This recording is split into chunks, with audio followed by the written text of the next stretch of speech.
This is lesson 10-3, and today we are going to look at volume of cones and pyramids. So previously we looked at the volume of a cylinder or a prism or many other three-dimensional objects, and we found that the volume is always equal to the area of the base times the height of the object. And then you had to change whatever the base was. So if you, for instance, this is a cylinder, so the base was a circle, so pi r squared times the height. Now, if you were to take a cone that has exactly the same circular base as this cylinder, you would find that if you filled up this cone with water and poured it in here, to fill up this thing, this cone, cylinder here all the way, it would take 3 cones. So what does that mean? That means that the formula for volume of a cone would be 1/3 times the area of the base times the height. Alright, so this is the formula then that we're going to be using, and it happens to be exactly the same for pyramids. The only thing that you got to be careful on in pyramids is that their bases are polygons. So that is 1/2 times A times S times N.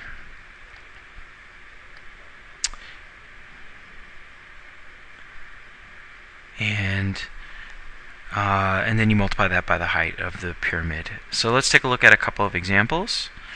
So the first example here is a regular hexagonal pyramid with a height of 8 centimeters, and each side of its base is 6. So I wrote down the formula for volume of a pyramid.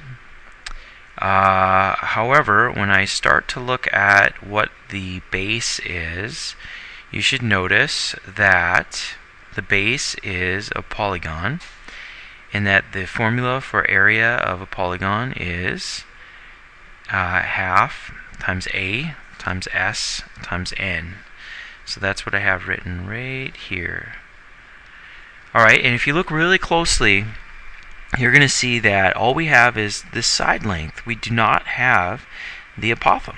So we need to figure that out, and it turns out in a hexagon that this angle right here is 60, this one is 60 as well. When I put the apothem in here, that makes a nice 30, 60, 90 triangle.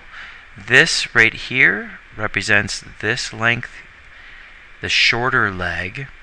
I have to use my special right triangle and to get the longer leg, I multiply by the square root of 3. So the apothem is 3 root 3. So I am now looking at this line right here. Half times the apothem times the side length times the number of sides. All that turns out to be 54 times the square root of 3. Now if I take that and if I move that over here into my formula, here it is right here, multiply that by the height of 8 and by 1/3. I'm taking out a calculator and I'm multiplying this all out. I get 249.42 cubic centimeters. So great problem, uses special right triangles, which we've learned previously, and our new formula for volume of a pyramid. Take a look at this one. I'm using the information that they give me here. It says the radius is 3 in this cone and the volume is 24 pi cubic inches, and we need to figure out the height. So I wrote down my formula. I start to plug in what I know. Well, I know the base is a circle, so that's why this is pi r squared. And then if I plug in even more, here we have 24 pi equals 1/3 times pi times the radius, which is 3 squared times h. And I'm just going to go ahead and multiply this out. 1/3 times 9 equals 3. 3 pi times h, so I'm going to divide both sides by 3 pi. 24 divided by 3 pi, 24 pi divided by 3 pi equals 8 inches. So again, here we have an example of using algebra and the new formula that we have for volume of a cone. Two great examples of problems that you should be able to solve, examples that are very much grade appropriate level. Alright, wrap things up. New formula that you should walk away from this lesson is volume of a cone or a pyramid is 1/3 times the area of the base, and I wrote in here what the bases are in each of these.